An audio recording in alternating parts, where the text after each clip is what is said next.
मन का कुछ ऐसा स्वरूप है कि जो चिंतन करता है वस्तु व्यक्ति स्थान का, ये तदात्म होकर करता है। मानो ये वही बन जाता है। जैसे स्वप्न में एक मन ही पूरा संसार बन जाता है। मैं, तू, राग द्वेष, लड़ाई झगड़ा, सुख दुख, ये सब मन ही बन जाता है। स्वप्न में मन के सिवा कोई दूसरा नहीं होता। ये जाल बुन करके नया संसार खड़ा कर देता है। इसके स्वरूप को उपासक को समझना चाहिए। जिस समय मन जो चिंतन करता है वो तदाकार रूप हो जाता है, और हम मन में तन्मय है, इसलिए हमारी वही दशा हो जाती है जो मन की होती है। श्रवण करके उसे मनन करना, मानो परमात्म स्वरूप में तन्मय होना है। जब हम मनन कर रहे होते हैं उस समय तो परमात्म स्वरूप में होते हैं, पर बिना धारणा के थोड़ी ही देर में वो बदल जाएगा। इसलिए धारणा आवश्यक है। धारणा पुष्ट हो गई तो एक रस स्थिति बनी रहेगी, सम स्थिति बनी रहेगी। विषम संसार पर विजय प्राप्त करके उसको जो सुख मिलता है वो वही जानता है जो सुख में निमग्न है। दूसरा कोई कल्पना भी नहीं कर सकता। इस मन के बंधन में जो विवश होकर के बंध करके चेष्टाएं करते रहते हैं वही दुर्गति को प्राप्त होते हैं। संतों ने इस मन के स्वरूप को बताया। बड़े महापुरुष हुए सुंदरदास जी। अगर इसका स्वरूप समझिए मन का, अगर मन स्त्री का चिंतन करे तो काम भाव से तदाकार हो जाता है। अब इतनी व्यथा पैदा होगी, सह नहीं पाएगा, क्रियाओं में उतरेगा, चेष्टाओं में उतरेगा, पागलपन। गोवा मदांधो मदना तुरोवा। अंधों में भी बड़ा अंधा कौन है? बोले जिसको काम ने अपने वशीभूत कर लिया है। उसे नहीं दिखाई देता अनुजा तनुजा, उसे नहीं दिखाई देता धर्म, उसे नहीं दिखाई देती पवित्रता। वो मदांध हो जा। गोवा मदांधो मदना तुरोवा। समझो इस मन के स्वरूप को। अब जिस समय मन काम में तदात्म हो रहा हो तो उसको हटाने की सामर्थ्य केवल एक में ही है, ध्यान रखना, नाम। ये अपनी जाल बुनने की वृत्ति में आपको तदात्म करने की चेष्टा करेगा। अगर तदात्म हो गए तो हो गया उसका काम। कोई पास हो या ना हो, वो अपना काम कर लिया, हृदय को गंदा कर दिया। और अगर उसी जलन में आपका नाम चल रहा है, राधा राधा राधा राधा वल्लभ राधा वल्लभ, तो इसकी एक भी चाल नहीं चल पाएगी। तुम्हारा हृदय बिल्कुल सुरक्षित। इसीलिए निरंतर कहा गया, इसीलिए कहा गया हानि हरिवंश के नाम अंतर पड़े। बड़ी हानि है जिस समय नाम नहीं चल रहा होता और मन किसी विषय का जाल बुन रहा है और आप उसमें तदात्म हो रहे हैं। पकड़िए इस बात को। यदि परम आनंद में डूबना चाहते हैं तो ये लड़ाई लड़ना ही पड़ेगा, आपको लड़ना पड़ेगा। जब मन किसी भोग में तन्मयता प्राप्त कर रहा है और आपको घसीट कर तन्मय करना चाहता है, इसकी चाल यही है। उस समय आपको सावधान होकर के नाम पर ध्यान देना है। अगर नाम भगवान का पहरा है तो इन दुष्ट प्रवृत्तियों की चाल नहीं चल पाएगी। नाम पाहरो दिवस निशी, रात दिन ऐसा पहरेदार जो कभी सोता नहीं हो, कभी भी आपको सोने नहीं देगा। मोह निद्रा में नहीं सोने देगा, अज्ञान निद्रा में नहीं सोने देगा। जो नाम जापक शयन करते हैं तो मानो समाधि में रहते हैं। सोवत हु रसनारटे राधा कृष्ण सुनाम। चेतना जगी तो कोई पद चल रहा है या मंत्र चल रहा है या नाम चल रहा है। चेतना लुप्त है तो उस समय समाधि में स्थित है। उसका एक एक क्षण महाभजन होता है जो प्रभु को समर्पित चित्त वाला होता है। अगर मन किसी के प्रति क्रोध करता है तो उसी समय ये क्रोध रूप हो जाता है। आग अंदर क्या इसका अहित कर दूं। इसकी पहचान है कि क्रोध है कि क्रोध का नाटक है। जब आपके हृदय में उसका अमंगल करने का संकल्प बनने लगे, उसको दंड देने की बात आने लगे और अशब्द निकलने लगे, समझ लेना इस समय क्रोध का आवेश हो गया है।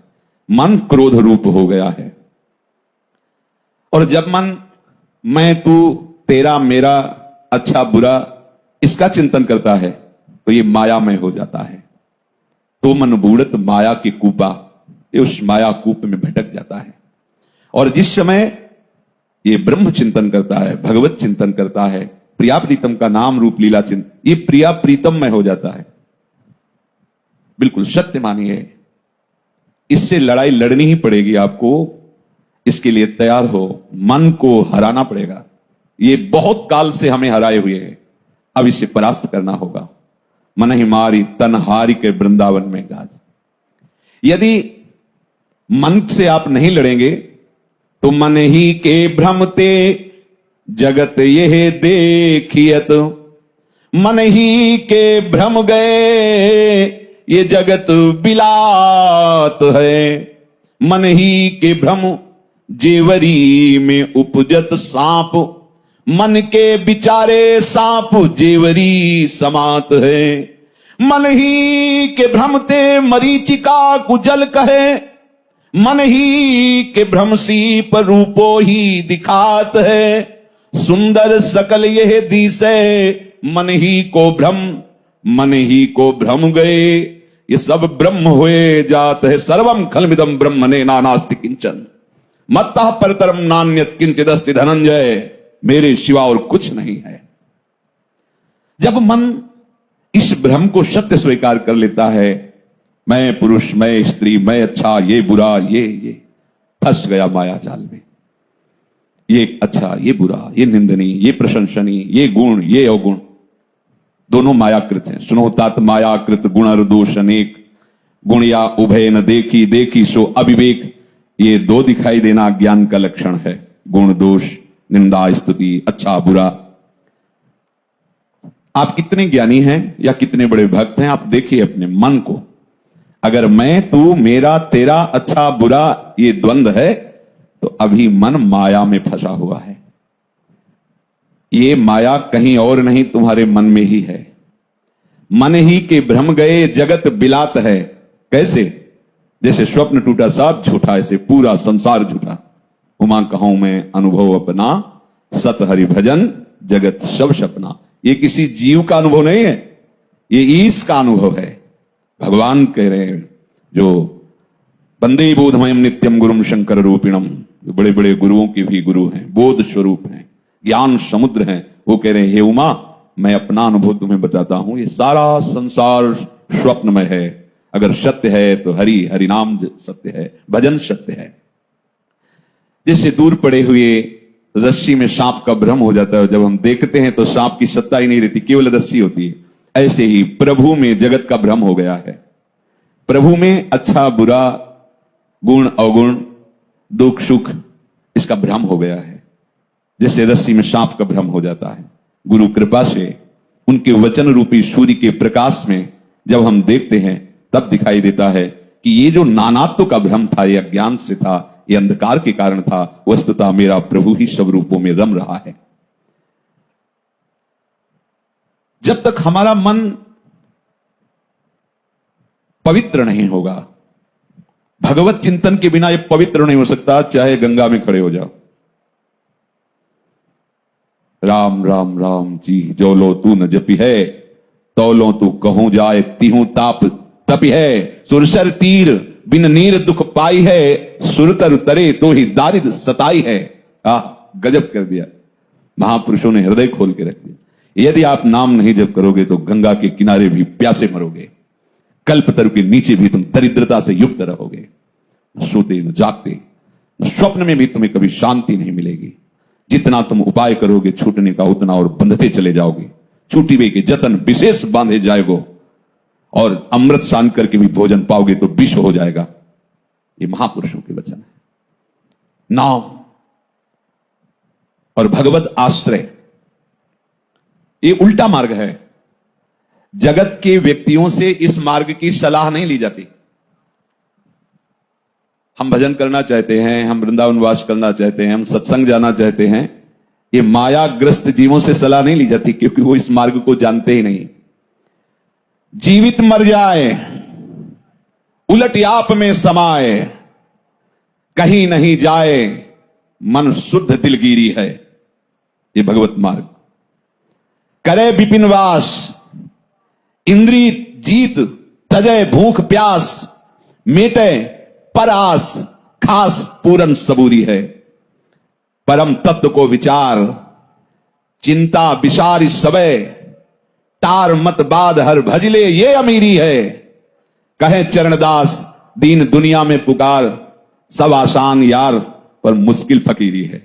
ये जो भगवत मार्ग है, फिक्र फार फकनी करे ताको नाम फकीर, कोई चिंता नहीं, केवल चिंतन। जीवित मर जाए। एक बार साथ थे मुरारी वगैरह भी, गुरुजी से ऐसे कभी कभी कृपा करके बात, किसी को लेकर उनके प्रतिकूल आचरण के प्रति, तो कहां तक से क्या गला कटवा दे? हाँ हमने कटवा दिया। गुरुजी ने कहा हमने कटवा दिया। कटवाना पड़ता है गला। चुप हो गए, आगे उत्तर नहीं। हाँ, अब यह अस्तित्व यदि है कि तुम जीवित हो तो कटवाना पड़ेगा। तुम्हारा अस्तित्व नहीं रहना चाहिए इस मार्ग में, और जगत में अपना अस्तित्व बनाया जाता है। उल्टा मार्ग है ये। यहां अस्तित्व मिटाया जाता है और वहां अस्तित्व सजाया जाता है। संसार में अस्तित्व है हमारा, और यहां अस्तित्वहीन किया जाता है, तभी वो वस्तु का प्रकाश होता है। जीवित मर जाए, जीते जी मरना होगा। कैसा मरना होगा? जैसे मरे मुर्दा को गाली दो या फूल माला चढ़ाओ, कुछ नहीं, उधर से कोई भी संकेत आपको नहीं मिलेगा। क्यों? क्योंकि मरा हुआ है। ऐसे जो परमहंस महापुरुष होते हैं, जिन्होंने अपने मन को मार दिया है, आप उनको चंदन लगाओ और वहीं दूसरा उसका अपमान करे, तो चंदन लगाने वाले के प्रति और अपमान करने वाले के प्रति, दोनों के प्रति समान दृष्टि होगी, अर्थात भगवत बुद्धि होगी। इन क्रियाओं से उनका कोई संबंध नहीं रहता। इसने चंदन लगाया तो अच्छा कार्य किया, उसने गाली दी, कूड़ा करकट फेंका तो बुरा कार्य किया, ऐसा नहीं। दोनों के प्रति समान भाव। तो यह कब होता है? जब मन मर जाता है। जब मन मरता है तो सूक्ष्म होता है, और सूक्ष्म मन ही प्रेम गली में चल पाता है। ये स्थूल मैं मेरा तू तेरा वाला मन नहीं चल पाता। इसीलिए जब गुरुजन मैं मेरा और तय तेरा पर प्रहार करते हैं, तो उपासक अज्ञान के कारण भाग पड़ता है कि मेरा तो अस्तित्व ही चला जाएगा, मेरा तो मान ही नष्ट हो गया। तो यही तो बाधक है आपके भजन में। जो मान है, सबसे पहले इसी का त्याग करना है। जो परम पद में आरूढ़ महापुरुषों के लक्षण बताए भगवान ने, उसमें सबसे निर्माण अमोहा, पहले निर्माण, मान रहित। सबहि मान प्रद आप मानी, कहने में बहुत सरल है, लेकिन इसको उतारना भगवान नाम बल से ही संभव हो सकता है, भगवत कृपा से संभव हो सकता है। जीवित मर जाए। विचार करो, मरा पुरुष कभी कुछ मांगता है क्या? ऐसे आपको भी नहीं मांगना। मेरा जीवन प्रभु के अधीन है, जथा लाभ संतोष सदा काहो सुख कछु न चाहूंगा। बिल्कुल उलटी आप में समाये। ये भगवत मार्ग को समझिए, ये ज्यादा हल्ला मचाने वाला मार्ग नहीं। पलट जाओ। अभी तक बहिर्मुख भ्रमण करते रहे, तू तेरा मैं मेरा, ये अच्छा ये बुरा। अब लौट पड़ो, अपने देश में आओ। ये सब बाहर जो फैलाया है समेट लो। पर बिखरी पर्यो मन सिमटत नाही, इंद्रिन लीनियो जीत, ध्रुवदास जी ने कहा। और ऐसा फैल गया है कि समेटने की हिम्मत नहीं पड़ती। जहां मीठी मीठी परिवार की बातें अमृतमयी लगती हैं, गुरुजनों की बातें कैसी लगती हैं? विष जैसी। तो जिनकी बातें प्रारंभ में विषवत लगती हैं, उनका परिणाम अमृत स्वरूप होगा। यद तग्रे विष में हूं, अरे मत भागो, मत जाओ। वहां 4:30 बजे से सत्संग होता है, और यही तो सोने का टाइम होता है। अब 4:30 बजे आने का मतलब है 3 बजे से दिनचर्या प्रारंभ, तभी तो ये विष जैसा लगेगा ना। ये छोड़ो, इनसे संबंध हटाओ, ऐसे हटो, ऐसे चलो, ये विष जैसा लगता है। अरे खूब बढ़िया सो, चक पाओ, बाल भोग करो, मन आवे तो टहल के आरती देख या ना। ये अमृत जैसा लगा, लेकिन ये अमृत विष में डुबो देगा, और ये विष अमृत में पहुंचा देगा। उलटी आप में समाये। ये हमारा भगवत मार्ग मौन से पुष्ट होता है। कोई भी चाह मत करो। जो आपको जिस समय जैसी व्यवस्था करनी, बिल्कुल मालिक के हिसाब से होगी। आप निश्चिंत रहो, आप चिंता मत करो, आप चिंतन करो, आप बिल्कुल बेपरवाह हो जाओ, चिंतन करो उनका। कहीं नहीं जाए मन शुद्ध दिलगिरी है। आपका मन अपने आराध्य देव के सिवा कहीं ना जाए। अब आप देखो, आप कितने भोरे हो कि परम धन नाम का चिंतन छोड़कर किसी व्यक्ति के राग का चिंतन, द्वेष का चिंतन, विषय का चिंतन। आप देखो, अंदर देखो ना, थोड़ी देर अंदर देखो। आप जब खाली होते हो तो मन में तदात्म होकर आपका मन क्या आपका चिंतन करवाता है? देख लो, लिख लो इस बात को अपने हृदय में। ये किसी व्यक्ति का चिंतन करा रहा होगा, किसी वस्तु का चिंतन करा रहा होगा, किसी स्थान का चिंतन करा रहा होगा, किसी घटना का चिंतन करा रहा होगा, और वो रागात्मक होगी या द्वेषात्मक होगी। रागात्मक होगी तो फंसोगे, द्वेषात्मक होगी तो फंसोगे। तो फिर हम भजन कब करेंगे? उसी समय उसको डांटो और उसकी इस वृत्ति को काटो और लगाओ वहां नाम। नहीं, राधा राधा राधा राधा राधा राधा राधा राधा, यह है उलट आप में समाए कहीं नहीं जाए। अब मन जहां जा रहा है वापस, हम इतना सुंदर प्रभु के नाम का चिंतन छोड़कर राग द्वेष का चिंतन करें। आप देखो ना, अंदर राग द्वेष की वृत्ति को हम बढ़ावा दे रहे हैं बैठे बैठे चिंतन। उसने 10 साल पहले कहा था, 6 महीना पहले उसने ऐसे किया था। अरे अब क्या है उसका महत्व? नाम जपना वो बहुत अच्छा लगा था, वो बहुत सुंदर। मन नहीं नहीं कुछ अच्छा, सब भ्रमात्मक। राधा राधा राधा। और करे विपिन वास, श्री वृंदावन का वास अहो भाग्य, अहो भाग्य। क्या कहना, जिन्होंने हर अव्यवस्था को सहने की हिम्मत करके वृंदावन वास स्वीकार किया है। कल किसी उपासक से कह रहे थे, जो वो कह रहे थे हम संत बनना चाहते हैं, तो हम कह रहे थे कि ये पहली बात समझ लो, अगर व्यवस्था देख के संत बनना चाहते हो तो मत बनना। जो उपासक प्रारंभ में सुविधा का भोक्ता बन जाता है वो जान ही नहीं पाता कि साधुता किसे कहते हैं। जो प्रारंभ में निश्चय कर लेता है हर कष्ट सहूंगा, कुछ नहीं कहूंगा और ना चाहूंगा, वो इस मार्ग का पथिक है। वो भेष बदले या ना बदले, हर कष्ट सहूंगा, कभी कुछ नहीं कहूंगा और कभी किसी से कुछ नहीं चाहूंगा। इससे क्या हुआ? सीधे प्रभु की शरणागति पुष्ट हो गई। कहना सुनना क्या, जब तुम देख रहे हो जैसे चला रहे हो चलाओ ना। हमारा प्रश्न खत्म हो गया, क्योंकि हम आपके हो गए। अब आप प्रश्न उत्तर जानो अपने, कैसे चलाना है, क्या करना है। उलटी आप में समाए, यही मन की शुद्ध दिलगिरी, यही है भगवत आराधना, यही है भगवत चरणारविंद का